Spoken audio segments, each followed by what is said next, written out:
You're listening to Inside Content, the TV industry podcast. This show is brought to you by 3Vision, a global TV industry consultancy specialising in content acquisition, strategy, research, and business development. Each episode, we give you VIP access to the views and experiences of senior TV executives and discuss the latest TV industry trends and insights. Hello, and welcome to Inside Content. I'm Peyton Lombardo, Senior Manager at 3Vision, and today I'm joined by Samir Asthana, Head of OTT Distribution at Studio71. Samir offers a comprehensive look at how creator content is being reimagined for FAST and VOD platforms, from packaging and programming to brand strategy and discoverability. We examine key success metrics, content selection processes, and how platform demand is evolving as creator-driven programming continues to outperform expectations. We also look ahead to 2026 with insights on Studio71's plans to expand its FAST channel portfolio. Introducing Video Markets Tracker from 3Vision, your go-to source for global TV data. We offer regularly updated regional and global reports covering pay TV, SVOD, AVOD, and FAST across Africa, MENA, the Americas, Europe, and Asia Pacific. Make smarter decisions with insights you can trust. Learn more at 3vision.tv. Now, on to the episode. Cool. Well, thank you so much, Samir, for joining us today on the Inside Content podcast. Really excited to talk to you about your work at Studio71. Can you start off by giving us an overview of your role at Studio71? Yeah, absolutely. And thanks for having me, Peyton. So my name is Samir Asthana. I am the head of OTT Distribution here at Studio71. Studio71, we are a creator services provider. And so for digital content creators who are looking to optimize and further monetize their content, we provide a variety of services to help them do that. And with OTT distribution, what my team does is we will take creator content that's available typically on YouTube and repackage it into more traditional TV formats with seasons and episodes that we then take to different streaming platforms as a more traditional TV offering. So I oversee our VOD and FAST operations, as well as non-traditional emerging platforms. I do have a counterpart who leads our social media distribution on platforms like Facebook and Snapchat, Instagram, etc. But for any type of new emerging platform that's not neatly a social media platform or a streaming platform, that would also fall under my purview. Oh, cool. Okay. So what excites you the most about, Studio71's recent growth into the FAST and OTT space? Because you just mentioned you kind of cover just about everything, other than social. So what excites you the most there? Oh gosh, that's a great question. I mean, I think what excites me the most is, a lot of the creators that we're working with are doing content and creating content in a way that hasn't really been done in the industry previously.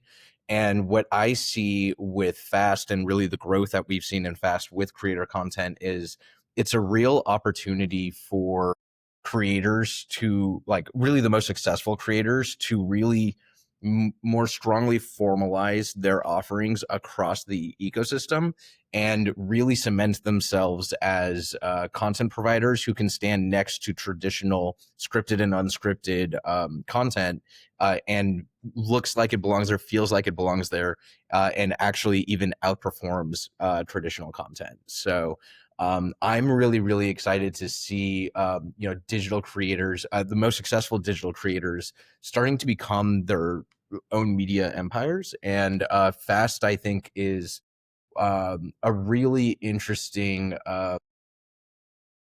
crossover between traditional media and digital media. So. Yeah, that makes sense. And I think with the barriers to entry in terms of content creation just means that the lack of them is that there's just so much content out there versus in the traditional space. So how do you go about identifying and nurturing emerging digital creators, especially looking at it from the OTT and FAST space? Is there something that if you look at a creator, this is going to do really well, moved on to the big screen? Yeah, that's a great question. I will say that for OTT and FAST, the type of creators that I'm looking for is very much based on who I think will be interested in picking up the content and what I know that they're looking for. To be very candid, OTT platforms are still learning a lot about the creator space. We've had to start with the lowest hanging fruit, which the easiest thing for OTT platforms and traditional players to kind of wrap their head around is subscriber count. And so the first place that most of the platforms that I'm working with have started is we only want to work with, the most successful content creators who have the biggest subscriber count, the biggest audiences. The most common benchmark I've heard from a variety of different platforms now is they are looking for at least 10 million subscribers. Now, if you actually look at the number of YouTube creators who have at least 10 million subscribers, it's a little over, the last time I checked, it was around 550 or so creators. And so I'm very familiar with all of them, as is my team. That's a pretty small pool. But that is, I think, the easiest place for most people to start. And what's great about, being at Studio71 is we do have quite a few creators who have over 10 million subscribers who are in our network, who are working with us. So we've started with that. But what I am anticipating over the next few years is OTT platforms are going to be getting smarter about how they're targeting creators. And really, the most important metric that I think nobody's really looking at enough is really looking at recent views and views over the past 90 days, because a subscriber or a creator who has 2 million subscribers, but they got those 2 million subscribers in the past 6 months, is going to be a lot more valuable than a creator who has 10 million subscribers, but they developed that over the course of 10 or 12 years. There are a number of creators who have been creating content, posting to their channels for over a decade, where the subscriber count is more so a reflection of how long they've been a content creator rather than, how much actual viewership or attractiveness to audiences they have now. Yeah, I mean, that makes a lot of sense. And it's interesting what you're saying about the 10 million subscribers, because it's something that I've encountered too is, these platforms, they want to go off of, hard numbers. And so I know that's a challenge you've already identified, but is there any other challenges that you might face when you're entering into the fast channel market? Is there platforms that are asking for specific contents that doesn't necessarily fit within YouTube creators and what they're producing? Can you talk me through a little bit about the process of, I guess, pitching to platforms and the challenges that come with it? Yeah, absolutely. I would say that a lot of people don't realize, and really a lot of traditional players do not realize, is that these content creators are very, very successful without needing to be on these OTT platforms. And so, historically, a lot of these platforms, if they were to approach a traditional filmmaker and say, hey, we want to pick up your film or we want to pick up your TV show, that's an incredible moment, because that is the entire method of how those filmmakers would be generating revenue and would be getting compensated. For digital content creators, because they are going directly onto YouTube and they already have a significant media business built from there.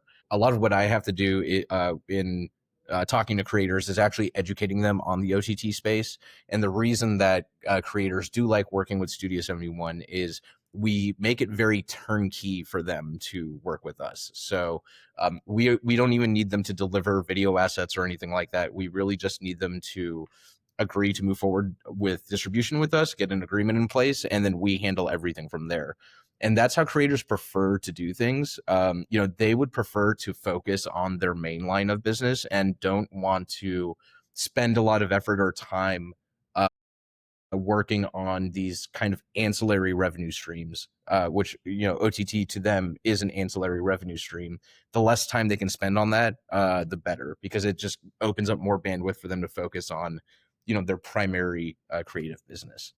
Yeah. I mean, that makes sense. And we've always said, fast is one piece of the pie of this entire ad supported market. So it's absolutely an additional revenue stream for these folks. But I can see how YouTube and their main sort of, operations is the focus. So it's great that you're, giving them the opportunity to increase distribution there. And how would you say, if you could, talk about it a little bit, like how do you see the creator economy affecting the future of fast? You've kind of talked about it a bit already, and it's a really hot topic right now. Yeah. And I have a feeling I know what you're going to say, but do you think this is going to stick and land? And what do you see it, shaping out the whole content offerings of fast? Yeah, well, I think we're going to see creator-driven fast channels really rise to the top of the fast ecosystem, given the nature of how creators are engaging with audiences, and they have a much more direct relationship with their viewers and their communities. I will mention that, we are looking to aggressively expand our fast offerings in 2026. There are a number of additional fast channels that I'm planning to bring to market for our creators that I'm very excited about. And in my view, I really see the creator economy becoming a, a major, if not the main driving force behind fast. Now, it will likely take a few years for that to happen. I think we're still at the beginning of it. Um, but we're starting to see some real momentum and growth to the point that it makes, I don't think an OTT platform can really stay competitive without taking a lot of creator content, because at the end of the day, what is driving revenue on these platforms and what's driving interest? It's viewership. And the data is very clear that creator driven content gets a lot more average minutes per user and gets quite a bit of unique viewers on their channels. Yeah. I mean, and you mentioned something really interesting there about how you're trying to grow the fast offering for these content creators. So I'm just interested, like, how does that process work for you guys? If you have a library of, a couple hundred videos from this YouTuber, can you talk me through the process of like creating the fast channel and what sort of, work goes into the programming and scheduling to make some, traditional digital native content into, a more premium TV experience? Yeah, absolutely. Oh, there's so much I can talk about this. Go on uh, then. yeah. Fast is typically a like second or third step for us when we're working with a creator on distribution. We always start with VOD because that's just a lot easier to do. There are a lot more costs associated with fast distribution. You typically have to work through a delivery partner on fast that comes with like some pretty significant costs. And so we generally always start with the VOD offering, and really it starts with on our side, it starts with choosing the right creators for distribution. So we look for some pretty specific things. And I will say that, Studio71, we have just over 1,000 creators in our network. On the OTT side, we're distributing a little over 90 creator driven series. And so we're pretty particular about who we actually work with. And we really look to work with creators who are already making TV level quality content that in terms of production value, really tight editing. It's not just someone in their bedroom with a camera. It's actually something much more involved. And we, want to make sure that they have a good audience size, that they're getting a good amount of views over the past 90 days. And then also, and this is a really key thing for us, is what we call tonnage, just the amount of content and videos that they have. So, if a creator has only 100 videos, and if each of those videos are 10 to 12 minutes long, we can't really move forward with them on fast. We might be able to do a VOD offering for them, but that's going to always be less interesting than a creator who has 1,000 videos or 2,000 videos. And another thing I mentioned there that is very important and something that we look at quite a bit is the actual lengths of the videos. So most of the creators that we work with are already doing 22-minute formats, 44-minute formats. So the traditional commercial half hours and hour-long episodes. And so those are the creators we typically see performing the best. We do have some creators who are doing shorter form content, like 10 to 12 minutes, in which case we will actually combine 2 or sometimes even 3 videos together to make a full episode. But in doing that, a lot of other distributors will maybe just smash the videos together and then call it a day. We are actually much more intentional about, we will create like an intro to the episode. We create mid-roll interstitial transition scenes in between the videos and an outro. So it feels like a more cohesive episode. And this was actually something that traditional TV would do. You would see this a lot in kids animation on Cartoon Network, Nickelodeon. They'll actually have 2 or 3 shorts within an episode that they then connect together with transitions. And so, we're following a model there that has been tried and tested in the traditional TV landscape. There are some pretty big creators that we work with that are doing like 4 to 5 minute videos, where historically we've stayed away from those types of creators. We're starting to look at that a little bit more. But once you start getting to a point where you're combining 5 or 6 videos, it starts to not really feel like a cohesive episode. It feels a bit more random. So we're pretty particular about how we approach that. And then when it comes to actually, taking those episodes and putting it on FAST, once the VOD offering is created and we already have those commercial half-hour assets, it's a fairly straightforward process as far as like putting it up on FAST and getting it ingested. Really, the difficult thing there is just getting placement for a FAST channel on a platform. But once we do that, the ingestion of the creator assets is very simple, where we add a lot of value, and something that I'm incredibly proud of that Studio71 does, that I haven't really seen any other FAST channel do in the same capacity, is we spend a lot of time thinking about the branding of the channel and really creating these brand worlds that viewers can engage with and dive into, that feel very dynamic, that feel very unique, and that communicate to audiences watching the channel that, hey, this channel is actually being done with a pretty good amount of intention. I will say I have a bit of an unpopular opinion, at least as it relates to the entertainment industry. I think a lot of my peers would very strongly disagree with me on this, but I think most entertainment executives are thinking about AI and how AI affects programming in really not productive ways. Um, if you are using AI to make programming decisions and to identify content, and you're using just very generic bumpers or branding, then you are losing a major opportunity to actually create a world for viewers to plug into that makes them feel like when they're watching the channel, they're actually watching something that that is valuable, that has effort put into it. And so we spend a lot of time um, doing that type of work, creating unique marketing stunts that tie into the themes of the channel, that affect our programming choices.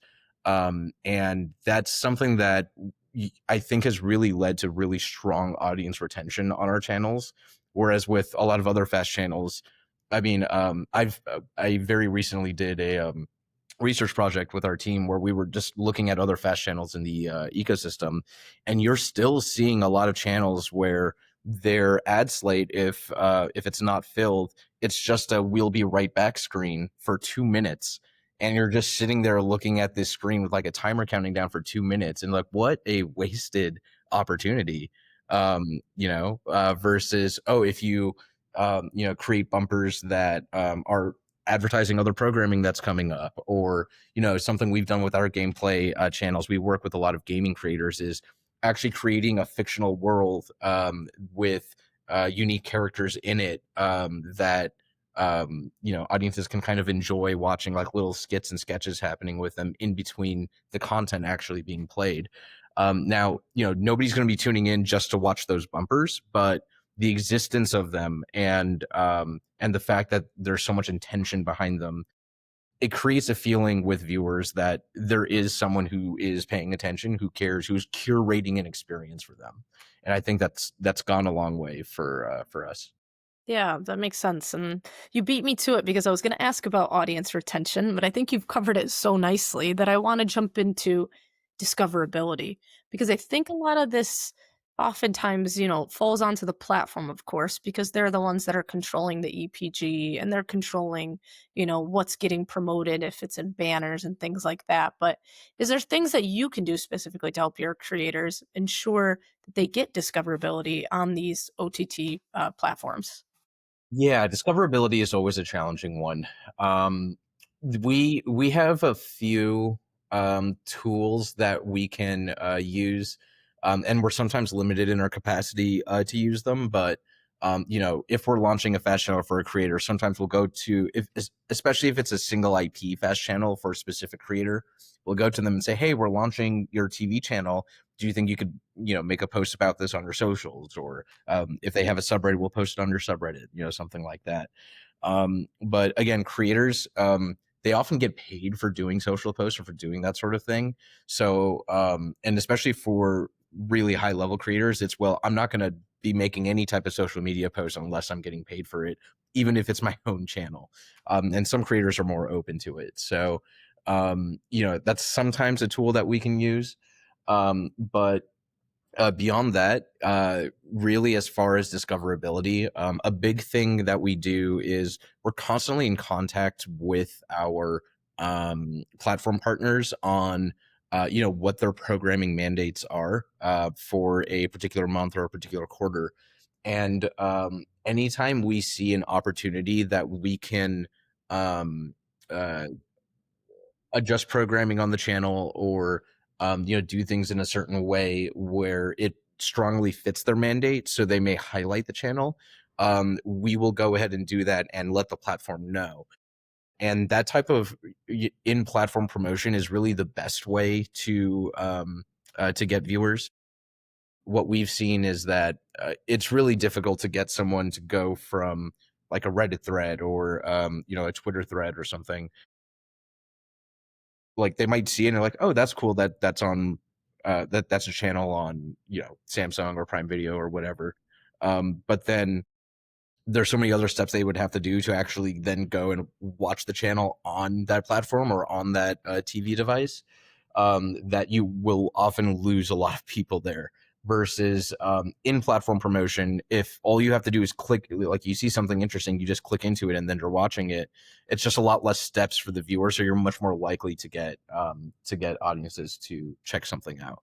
And so in-platform promotion is something that we look at a lot. We when we're launching the channel, we always try to get placed in like a featured carousel, or in a featured spot in an EPG. And beyond that, it's really just about organic growth. Something that we've seen is that, what's interesting about OTT in general, this is for fast, but this is also for VOD on OTT, that makes it very different from like a YouTube or a Facebook or a Snapchat, is that what we've seen on the OTT side is that it's generally between, once an offering is launched, it's generally about 6 to 12 months before you really start to see some growth in audience and viewership. And then it's the 12 to 18 month mark where you see the most growth in viewership. But after that 18-month mark, then it starts to stabilize, and then it becomes just a more consistent revenue stream that doesn't have that much of a variance. On YouTube and other social media platforms, when you launch something, it gets a ton of viewership right away, and then viewership will drop off pretty quickly after that, and you don't see that same type of viewing behavior. So um, it actually works out nicely for creators because you know it does take more time for an OTT offering to build, for a fast channel to build, but once it does, it becomes a much more stable, consistent revenue stream for them that they don't really have to think too much about. But uh, that stark difference in viewing behavior and viewing patterns there is a lot of education we have to do for creators as well. Like, hey, just be prepared that this is going to take a bit of time to grow before you really find your audience. Yeah, that makes sense. And moving on to my favorite question for today is that you are a live streamer yourself, and I think Yes. that gives you a very unique edge in working at Studio 71. So how has this hands-on experience impacted what you do and the work that you are doing at Studio 71? Yeah, I love that question. Thank you for asking it.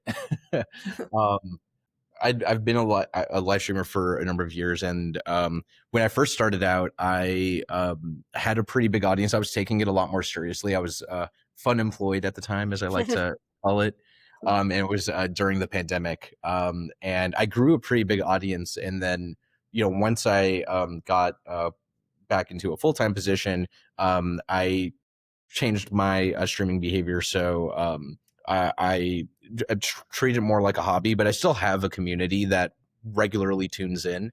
And the most important thing that I learned from being a live streamer is community engagement really creates a ton of value for viewers now, in a way that traditional TV just is not capable of doing. When I was live streaming, I would get immediate feedback from my viewers, but my viewers would also engage with me personally. I would read the comments that they would make. I created a Discord server because they asked for it, and they chat with me very directly now. Even though my audience base has shrunk because I'm a bit more inconsistent with my live streaming now. I actually know all of my viewers personally, at least my regular viewers personally. Excuse me. Like I know I know their names. I know where they live. I have their phone numbers in some cases for some of my mods. And that creating that type of connection with an audience is the major reason that the biggest content creators, I think, are so successful, because they're able to, create commercially appealing content, or like, I'll rephrase that. They're able to create generally appealing content, but in a way that still feels very personal to everybody that's watching. And they're able to integrate feedback that they're getting from their audience into the content that they're doing. And that's true of every single content creator that I've worked with, is that they care a lot about their communities, and they are very sensitive to community feedback and how a community might react to them working with a certain type of brand or playing a certain type of game, or, that sort of thing. And so uh, when we take that same approach on the distribution and programming side, and don't treat it purely as a business exercise, but also as a creative exercise, I think that's a big reason why our channels have been able to take off and get a much higher average minutes per user watched than a lot of the other kind of traditional fast channels that you see in the space. Hmm. And you just talked about it a bit, but what additional advice might you have for creators that are interested in partnering with Studio 71 today? Yeah, that's a good question. I would say for large creators who already have a big audience, call me or email me or just get in contact with us. I'll help you out with it, no problem. For people who are trying to get into content creation and are thinking about things like OTT, or additional distribution verticals and that sort of thing, um, I would say the most important thing is to start with one platform and really grow an audience and a community there. I always recommend YouTube as the platform that people choose, because YouTube is much more easily monetizable. It gives you a lot more flexibility with the formats you can use. So, if you start as a short form creator but then want to change into long form, you can do that with YouTube a lot more easily than on, like, a Facebook or a Snapchat or something, where it kind of forces you to do content in a certain way, just given the way those platforms are structured. And then, so focus on one platform first. And then as your audience grows and you start to actually make revenue from it to the point where it's significant enough that it becomes your main business, diversify your business as much as possible. we have seen uh, creators from TikTok as a big example, really freaking out because there was the TikTok ban, which who knows what's really happening with that now. But when it was looking very imminent, um, a lot of the TikTok creators were very legitimately freaked out about, well, TikTok has become my whole revenue stream. What am I going to do if this platform is banned in the US? That's my entire business gone. And you're not going to run into, I mean, it'll still be an issue if you lose like your primary revenue stream or a big revenue stream, but it's less of an issue, and you might still have a business if you're also on Facebook and Snapchat and 2 or 3 OTT platforms, are also like able to get brand deals and sponsorships where, oh, I can't do it on TikTok anymore, but I can still get a brand deal for doing something on YouTube, or maybe we can find something on OTT or in FAST as the space gets more advanced over the next few years. So uh, that's what I would really recommend to creators getting into the space is focus on one platform first, grow your audience, and then once you get to about 100,000 subscribers or so, I think that's a really good benchmark to then start looking into diversifying your business as much as you can. Yeah, that makes sense. And I think YouTube as well is really good for analytics. So you can get such good data on how everything's performing there. So Yeah. it makes a lot of sense. To wrap it all up, I always like to ask, what are people looking forward to most uh, going forward? And since it's the start of 2026, what are you looking forward to the most at Studio 71 for the year ahead? That's a really good question. I think what I'm most looking forward to is really launching.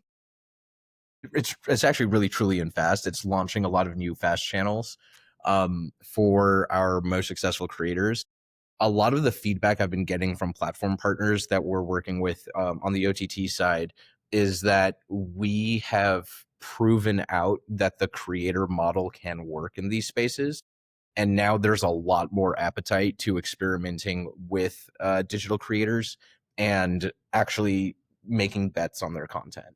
And so I don't want to make any grandiose promises of what we're going to be doing in 2026, but I have some really, really big plans for 2026 as far as launching new fast channels, launching new OTT offerings for really high level creators that I am very excited to bring to market. And, I'm sure all of you will be seeing it very soon.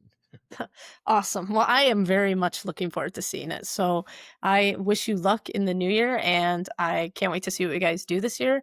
And thank you so much, Samir, for taking the time to join us on Inside Content. It's been a great time. Yeah, thanks so much, Peyton. I really appreciated this conversation, and I'm sure we'll stay connected moving forward. So I Awesome. appreciate it. Awesome. Thanks for listening to this episode of Inside Content, the TV industry podcast brought to you by 3Vision. With decades of TV industry experience and real-world success, we know the ins and outs of the market like nobody else. To learn more about our TV consultancy services, head to 3vision.tv.